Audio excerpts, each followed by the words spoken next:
Snowboarding is pretty much a legitimate sport now. The kids coming up are actually training year-round to be on tour. What was your training like coming up as a kid compared to the kids today? To be honest, it's just become a sport that you could actually, earn a living and do your thing. And I thought that was so cool that the sports now have enough backing to where, before we weren't allowed to ride on mountains, and now it's like 22-foot half pipes.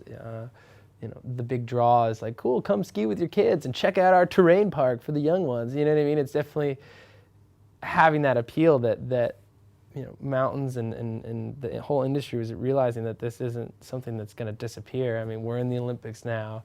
That was a giant factor in the upbringing of kids now to come into the sports, like baseball or any kind of mainstream sport. It's more feasible. Like when I was younger, I was lucky enough to have a laid-back school system where I had like independent PE. So that means that instead of running laps, I could go apply my snowboarding. I could be like, look, I snowboarded for 3 hours today. Please don't make me go to the track and run the field. You know what I mean? There's even surf PE in California where kids leave school, they go surfing, they come back. It's becoming more mainstream. I mean, you could see that there's more people riding, there's more people on the hills, lift ticket sales, all that stuff comes into the whole play. But I think it's cool, man. It's bizarre, but it's definitely cool. You must see a lot of young kids riding around in comps. Who do you think the next Shaun Whyte will be? To be honest, I would never really wish for a kid to be me. I always assumed that there'd be a kid that would just become the next himself, you know what I mean, or herself. It definitely takes a person of a unique quality to kind of branch out and do their own thing, and I think that's what the sport is going to need later on, is somebody else to just do their own thing and take what I've done and others and kind of change it to be like, look, remember when that old guy was doing those double Mctwist 1260s? Well, check this out. I got this new trick. Or I got a whole different style. Hoverboards by them. Who knows? How influential has Tony Hawke been to you in skateboarding and in business? It's funny because a lot of people would assume that like Tony and I were like this within all business and different things, but I love hearing it because my vision of what is realistically happening and all that is just so far different. I mean, we're good friends. We hang together and we skate together and do things, but that's about as far as it goes. I mean, we don't really talk shop a lot of times and we don't really get into it, but he's just the kind of guy that I've been able to look toward to, look at somebody that's the closest thing out there that is going through what I'm going through. You know what I'm trying to say is like, who else out there in the world that you can compare yourself to, you know what I mean, and what's happening. So I was kicking it with Tony right when his game came out. He landed the 900. I mean, the guy couldn't walk through the airport. It was just crazy. He's all over the place, and he's making big money. He's doing all these things, and I was just a kid at that point. And I would watch how he would treat his fans. I watched how he was in competitions, how he did his interviews, how he did these things, and just by being around somebody like that, things rub off. It was never like he okay, Shaun, today you're gonna look at all this land, it wasn't like a Lion King moment. It was definitely just like being friends and being around a cool guy. I always define, it's like a terrible example, but when you're in school and you're hanging with some bad kid and you didn't actually commit the crime or do the damage, but you're getting blamed for it. It's just the kind of thing like that. You are a bit of who you hang out with, and I think that there's a lot of people out there that get steered the wrong way, and I was fortunate enough to have a guy like Tony Hawke around to be like, wow, that's a cool way to be. I like that. Or you know what? I don't like that. I'm gonna change. I'm gonna be different. Which snowboarders inspire you?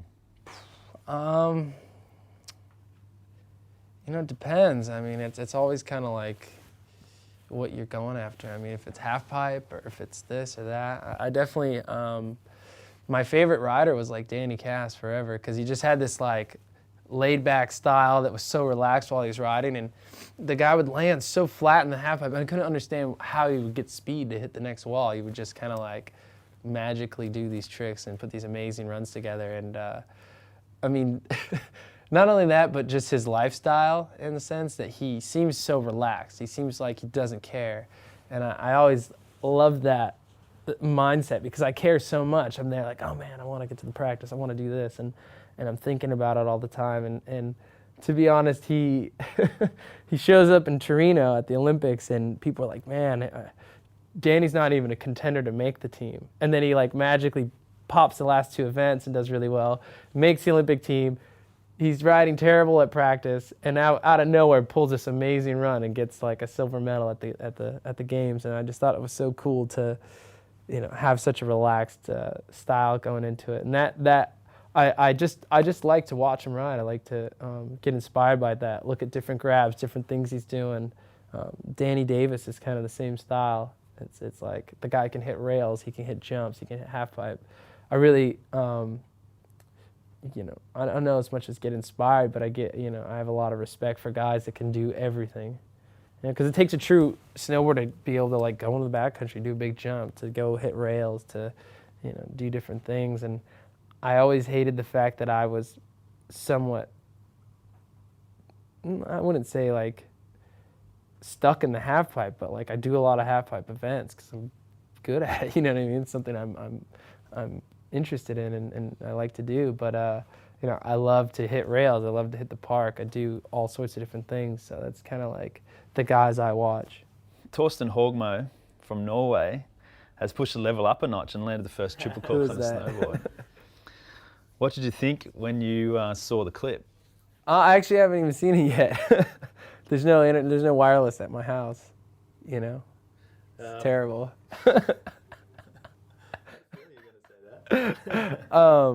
I heard about it. It's amazing. I mean, that's what's so funny is I was asked after the Olympics, like, so what's next, man? What's your big new move? And I'm like, I have no motivation to do anything awesome right now. I mean, I'm so in the relaxed mindset of clearing one of the biggest hurdles in my life. And now I'm like, this is like the mellow aftermath. But dude, it's amazing. I can't even comprehend that right now, at least. I'm sure at some point I'm gonna have to study this video and, you know, make a master plan. So one last question for you, Sean. So you're standing at the top of the half pipe. It's your last run ever for some reason.